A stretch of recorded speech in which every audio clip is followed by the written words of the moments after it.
Bom dia, turma. O assunto que vamos dar hoje é sobre a vegetação do Brasil, tá? É a continuação do assunto de geografia. Logo aí na frente vocês já conseguem observar os tipos de vegetações que temos no Brasil. A parte verde aí está indicando a floresta amazônica, a amarela, Mata Atlântica, a violeta, lilás, zona dos cocais, a rosa, Mata dos Araucárias, um verde mais escuro, as pampas, também são chamados de campos.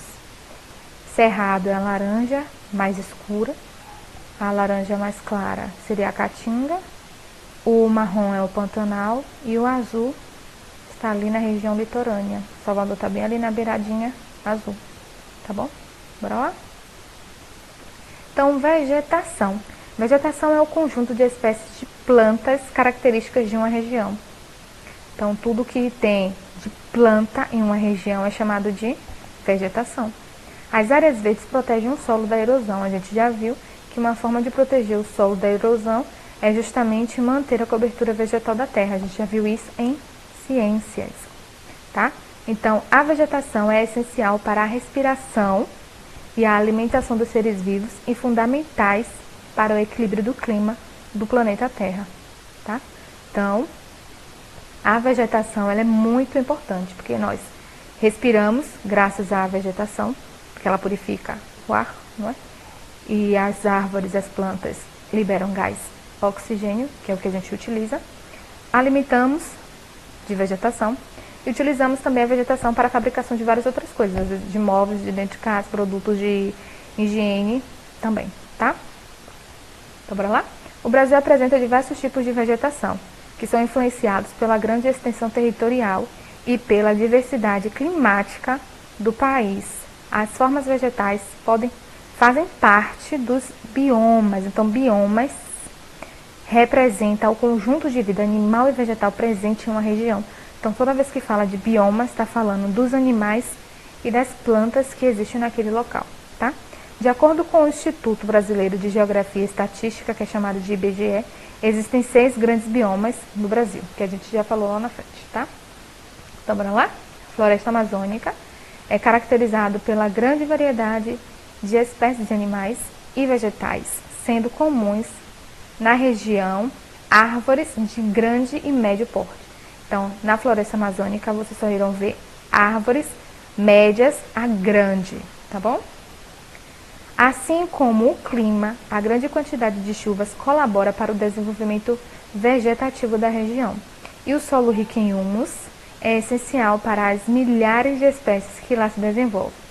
Por ser considerada como o local com maior biodiversidade do mundo, há muito esforço para a preservação da vegetação nativa na área. Então, a floresta amazônica ela é muito importante, não só para o Brasil, mas para o mundo. Porque lá, quando fala de biodiversidade, está falando que tem variedades, tanto de animais como de vegetação. Tá? Então, a floresta amazônica ela é importante para o mundo. Bora lá? Caatinga. Caatinga não é aquilo que a gente tem debaixo do sovaco, não, tá? Caatinga é uma vegetação. É uma vegetação resistente ao clima semiárido. A gente já viu lá como é o clima semiárido. É muito seco, poucas chuvas, né? Chuva de vez em quando.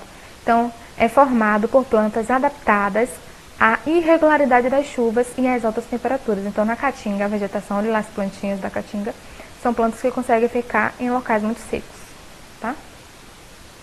São vegetais típicos da caatinga: o xique-xique, a palma, que alimenta o gado, o mandacaru, que é um reservatório de água, servindo para o ser humano nas secas, e uma grande variedade de cactos. Então, observe a imagem, as plantas que tem lá, o gado, pessoas que têm animais na região de caatinga, de vegetação caatinga, eles dão ao gado a palma, porque a palma ela é cheia de água. Então, aí os animais se alimentam disso, tá bom? Bora lá? Cerrado. Predomina plantas rasteiras, gramíneas, arbustos retorcidos, olha as árvores como são, de pequenos portes. Tá? Sua mata nativa vem sendo amplamente destruída pela exploração econômica da agricultura, mecanizada, especialmente no cultivo de soja e pela pecuária, com destaque para a criação de gado. Então, utilizam o cerrado justamente para a criação de animais, porque eles conseguem se locomover. Mata Atlântica é uma formação vegetal bastante densa e diversificada, caracterizada pela presença de árvores altas com troncos grossos, além de plantas ornamentais. Plantas ornamentais, está dizendo que são aquelas plantas que a gente pode utilizar para arrumar casa, para decorar, plantas bonitas, como a bromélia e a orquídea.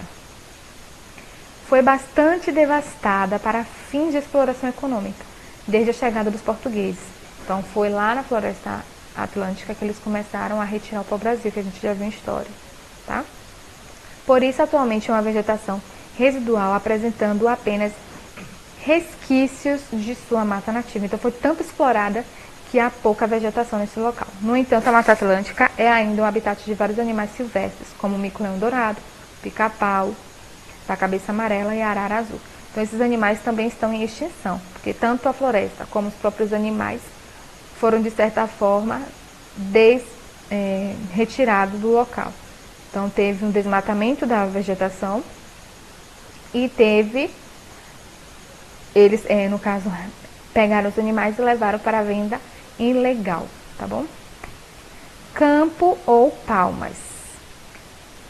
São abertos com vegetação arbustivas e de gramíneas. Gramíneas, quando falando nisso, está falando de gramas mesmo, tá? Ocorrem em diversos locais do Brasil, como no Rio Grande do Sul, que é chamado de Pampas Gaúcho, e em Roraima, que é chamado de Lavrados.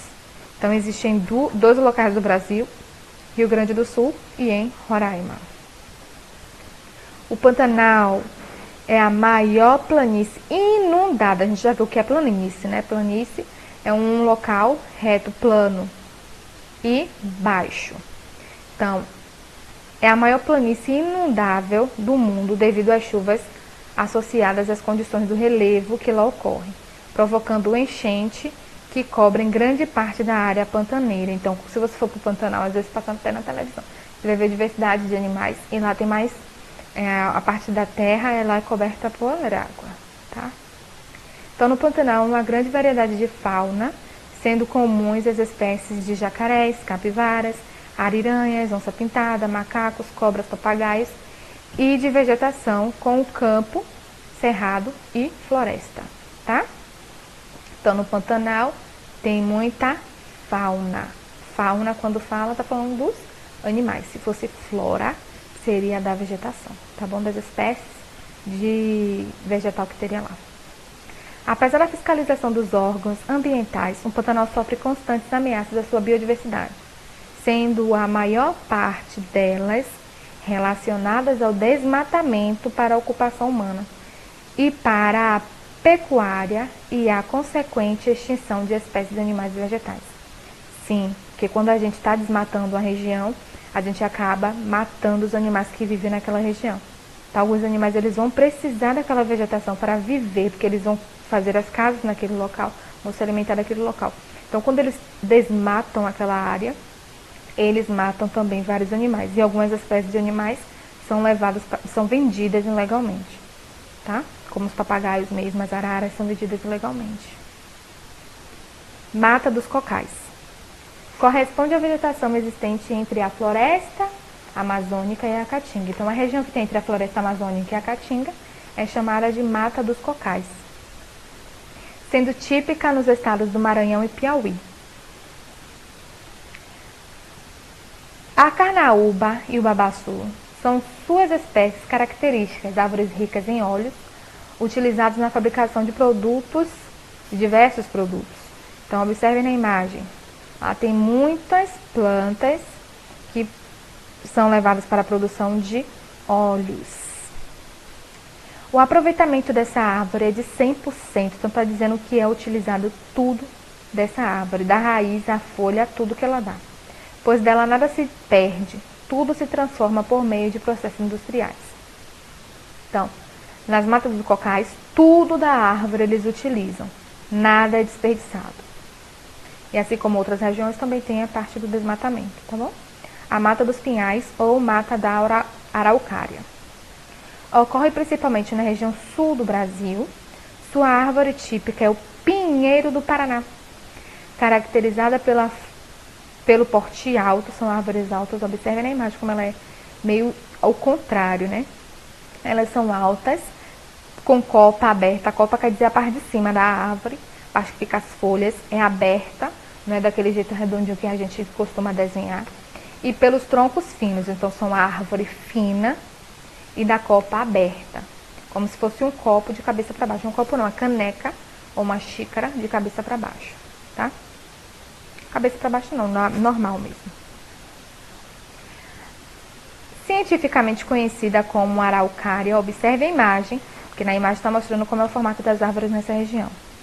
Tá? A araucária é bastante explorada para a confecção de móveis. Então, os móveis que utilizamos, grande parte vem dessa mata dos pinhais.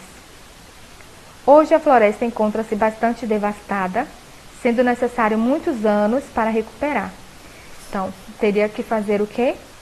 Quando há o desmatamento, a gente já viu que tem que ter o reflorestamento. Reflorestamento é quando eles devem plantar novas árvores naquela região.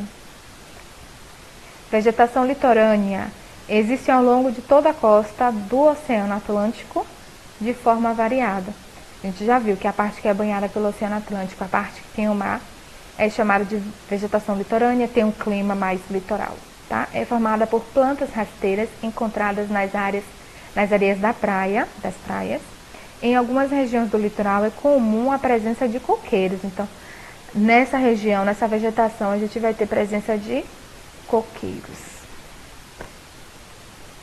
Vegetação de mangue ou manguezal. Ocorre nos manguezais, áreas de transição entre o ambiente terrestre e o marinho. A vegetação do mangue é adaptada aos solos bastante salinos. Salinos quer dizer que tem muito sal. E alagados quer dizer que tem muita água. As áreas com vegetação de mangues são consideradas verdadeiros berçários naturais, abrigando tanto espécies nativas do manguezal, quanto espécies que migram apenas durante o ciclo reprodutivo. Então está dizendo que lá no mangue tem os animais que já vivem lá, que é de lá dessa região, dessa vegetação, mas também em um período do ano ele acolhe animais que vão para lá justamente só para procriar, que no caso vão botar ovos, vão se reproduzir, tá? Nesse local são comuns os crustáceos, como os caranguejos, camarões, gaiamuns. Nossa atividade será no livro de Geografia, na página 51, 52, 53 e 54. Bom estudo!